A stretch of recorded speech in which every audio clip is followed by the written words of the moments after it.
Here we are back with Chapter 12, Advertising, Advertising, BU 254, Media Planning Essentials. So, and before we start, I will tell you that there's a lot of math and graphs and charts, but we'll try to go through I'll try to go through with it as quickly as, or as painlessly, I should say, as possible, and not get too heavy on, as I said, graphs and charts and all that kind of thing. Okay, so as we always start out, the framework for Chapter 12, I'm sorry that you can't see it, but we are going to be talking about, measured and unmeasured data, objectives and strategies, and assessments, efficiency, and choice. Okay, so let's get going. So here we go, measured and unmeasured media. Programmatic or automated media is changing the industry for media. So we're going to talk a lot about that. And it's really been this sort of complete sea change of from traditional media, such as print, newspapers, magazines, and television and radio, into digitization. So essentially, there are two different types of expenditures. And it's one thing that's really great about digitization is it's very significantly less expensive and easier to target people. So that's also where the people are. So the advertising industry has really embraced it. So there's essentially two types of expenditures. Above the expenditures, meaning amount of money spent. Above the line promotions, which are traditional measured media, TV, radio, magazines, newspaper, outdoor, things like that, buses, billboards. And then below line promotions, which are unmeasured media. So different types of coupons, product placements, events that people do, paid internet research, that kind of stuff. Okay, so measured and unmeasured media. So again, I apologize. It's a chart. It's in the book. It's also in the chapter notes that you downloaded, or hopefully downloaded. So it just takes a look at how advertising expenditures have changed over time based on category. Okay, so media plan specifies the media which advertising messages will be placed, so television, radio, that kind of thing. Media class, it's the category of media, television, radio, newspapers. The vehicle, how you're going to place it within a media class. And then the media mix are all the different choices that you're going to, sort of like the marketing mix. It's all of the choices that you use, if you're going to be on media, if you're going to be on television, radio, internet, that kind of thing. Okay, so this is just to take a look at the media plan flow chart. Again, you can take a look at that with the notes. And then ad spending varies per medium. So it helps to, it is just a way to financially guide you through what's going to be your most effective strategy.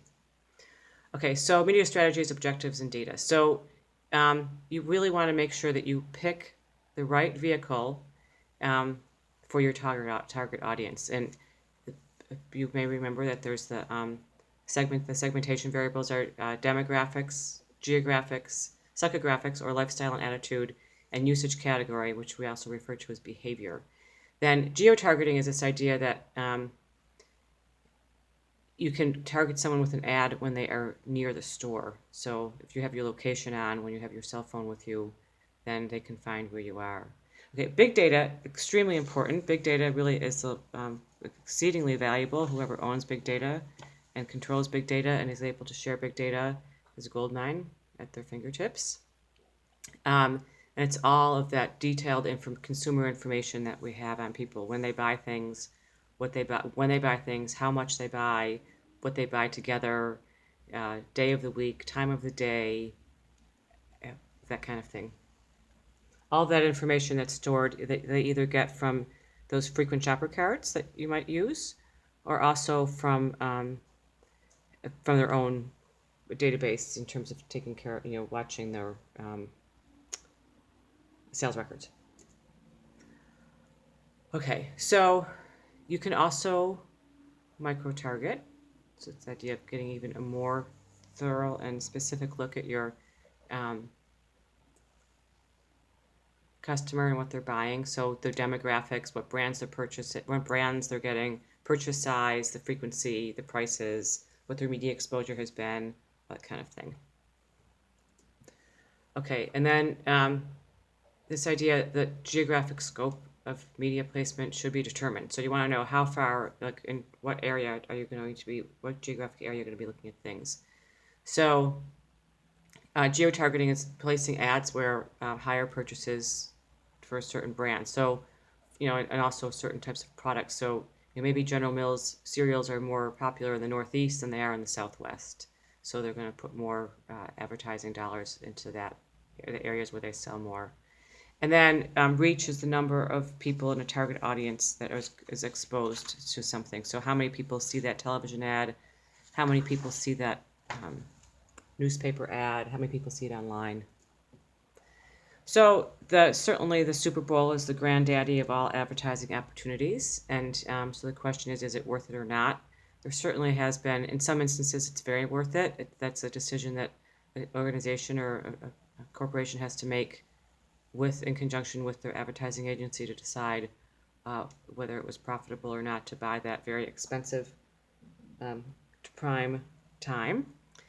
And lately, we see a decrease in people interested in advertising during the Super Bowl. Maybe it will change again.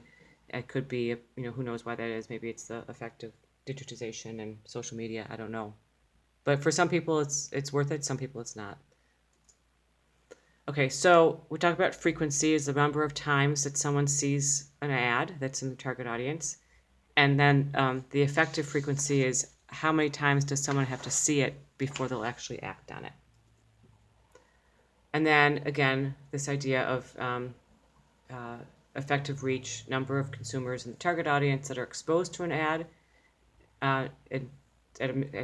to some minimum amount of time. So the effective reach is connected to the idea of the effective frequency. How many times does you have to see it before you remember it? Then when we talk about message weight, it's how much how the volume actually of messages that are sent out. Okay, so let's talk more of media strategies and objectives and data. So gross impression is the number of all the number of times that someone sees something.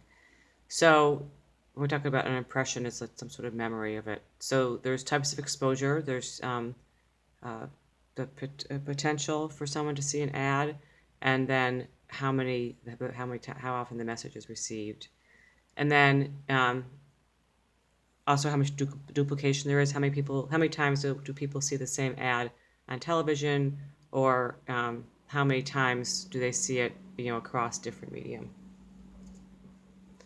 Okay, and then gross rating points. Again, you can take a look at that. It's measures, how much each, how much more exposure do you get, say, on NFL football than you do for golf, or how much do you get on, one television program over another television program, and that helps people to decide where they're going to buy their ads.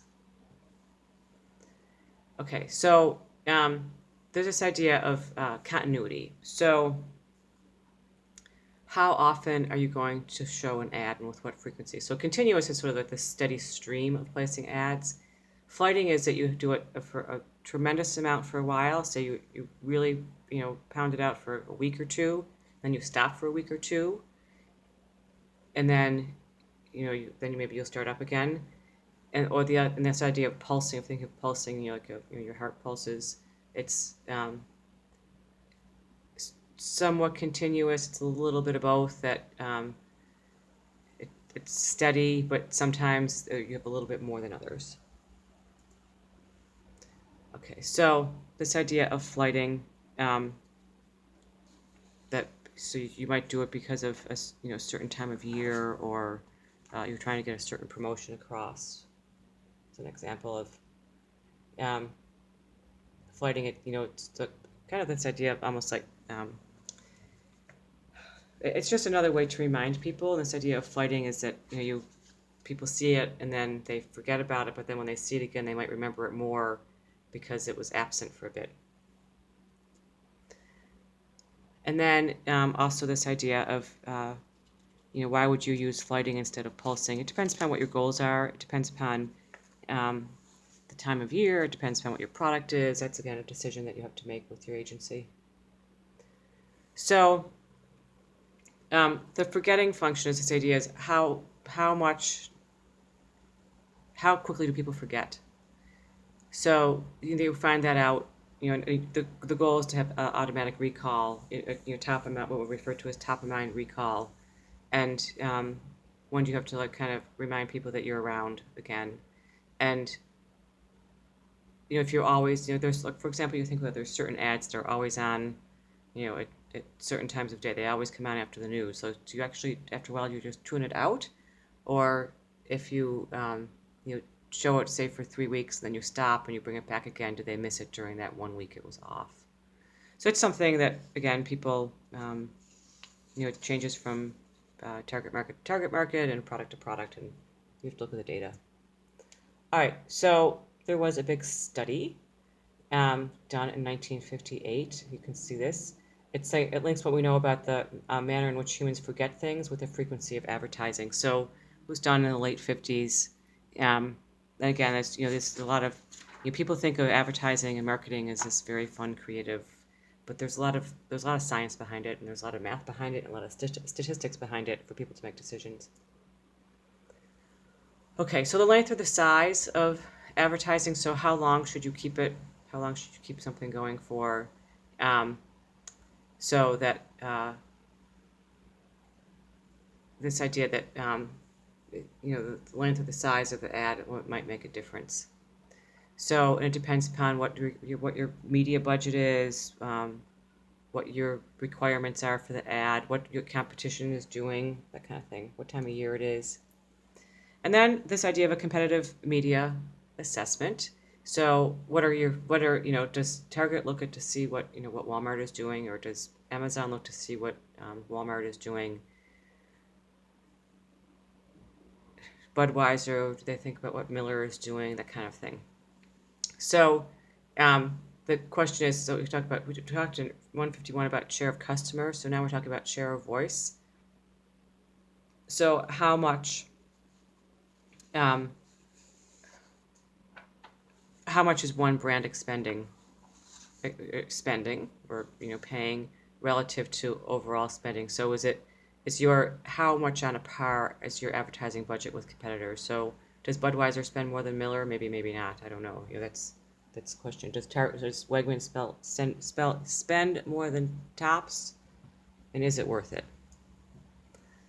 Okay, so this idea of how efficient is advertising and how efficient is the media. There are different ways to measure it, but and the ways to measure are changing because of this idea of so much easier to measure things online in terms of how much are people clicking or that kind of thing. How many looks you have online, and so you're going to look at is it different? How much does it cost per 1,000 people to look at something? Okay, social networking, extremely important. It has changed, again, it caused a sea change in advertising and how marketers reach out to their potential customers. And it's, again, as I mentioned earlier, a fraction of the cost of traditional media. And there's also the benefit of this whole idea of viral marketing, that people can pass it on. And it's a little bit more, possible for people to see some kind of connection with the brand. So here we go again, yet another look at another chart that you can't read, but this is a look at there's the traditional way is consumer to brand, but there's this whole idea of brand community is that one brand and you've got the two customers going after them, you got the two customers looking at them, and then the relationship not just between the customer and the brand, but between customer to customer. Okay, so social networking, it's easy to track, but they can track conversations on what's going on. They can, follow you on cookies, that kind of thing, and analyze the data. So there's a variety, so many of these different social media platforms provide information to marketers about clicks and that kind of thing. All right, so, and then you want to look also at how many times there's positive things said about you, negative things said about you, and also this idea that how much conversation is going on about a specific brand. How much chatter is there? Okay, so this whole idea of social listening and brand conversations, again, measuring how much people are talking about a certain brand, and there are legal and privacy issues with that, but yeah, again, people speaking positively or negatively. For example, recently there was the Nike with Colin Kaepernick, where people responding positively to that or negatively about that. You can monitor it. Okay, so media choice and integrated brand promotions. So you want to make sure that whatever tools you use is part of what your overall goal is. And you can use a variety of different promotional tools. We talked about this in 151: advertising, sponsorship, direct marketing, branded entertainment, sales promotion, public relations. So how are you going to balance all those things out? You're going to do more PR than advertising, direct marketing, more direct marketing than advertising. What's the best mix for you? So this whole idea of branded entertainment, you can see here. So this is the idea, this whole concept of Madison and Vine that we've talked about before. Having your brand appear in other venues so that you might see it on television, or you might see it on a YouTube video or that kind of thing. So then it's a big, it's a very popular method. So media planners, who are the people who work for advertising agencies and decide what ads are going to be bought where and for how much. They'll look at, and they look at the target audiences, where the target audiences are watching, analyze what the competition is doing, all those kinds of things. So planning is super important. And, again, it's very data driven. A lot of research involved to back up, why they're making the expenditures that they are.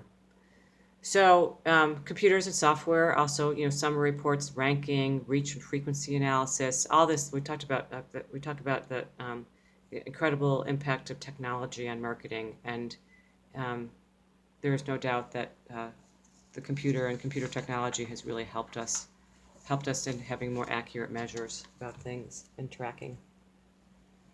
So again, because of that, a lot of now it's all automated. There are programs you can use and different algorithms people can make buying more effective. And you can actually watch what the consumer is doing. You might not necessarily know where your ad is going to pop up because of the fact that you have some sort of arrangement to have it run based on usage of that site by your target audience. So a lot of times there are a lot of third-party organizations. There are whole careers made out there about sharing information about data and exposure to certain media sites, and companies buy that to help them out. It's to share data with all sorts of different. It's too expensive for one industry, one company to follow all the data, so they buy it from someone else. And again, it's just another tool that people have. Marketers have. Okay, so again, you can look at if you want, you can look at this example. It's not important that you can look at it, but it's the idea of what did Zenith learn from their marketing forecasts. Again, you can look that up. And then finally, for programmatic media, this idea that what it tells us in terms of giving us an opportunity to make more intelligent and efficient decisions about where to purchase media, and as I said, it's all part of the whole digitization, changes of digitization, because it's just become so much more effective. All right, so actually, quote unquote, making the buy. Media buying, there's one person that is in charge of that. They're the ones that secure the electronic media. And there's every company has a quote unquote agency of record. A large company might use multiple agencies, but there's one agency that actually does the media buy. And for them, they go out, they actually find the television, the digital sites, the radio, print, whatever it is. And that agency of record, or the one that is sort of the top dog agency, maybe they have 3 agencies, but there's one that they actually identify with, are the ones that will buy the media, and they are able to have discounts and that kind of thing, and are able to negotiate better prices for you. So again, there are some people that not all of it is done automatically. There are, in some instances, individuals that still take care of it. And again, that's kind of a duplicate of the last slide, making the buy. It's done by the agency based on data. There we go. Okay. And then there's this idea of what we refer to as upfronts. Upfronts is where you buy things ahead of a television season. So you pre-sell, so they know, say there's the new edition of American Ninja Warrior is coming up, and so it was popular last year, and so they pre-sell the ads, where as opposed to waiting until to see, like in the beginning, the first couple of episodes, what their viewership is. And then there's also media buying services that buy large blocks of media, and then they resell it to advertisers, and as a way to it's a way to make money for the media buying services, but buy time, kind of like on speculation, and then resell it to people. Okay, so that wraps it up for Chapter 12. We're going to move on to Chapter 13 and continue talking about media planning. Okay, thanks everyone.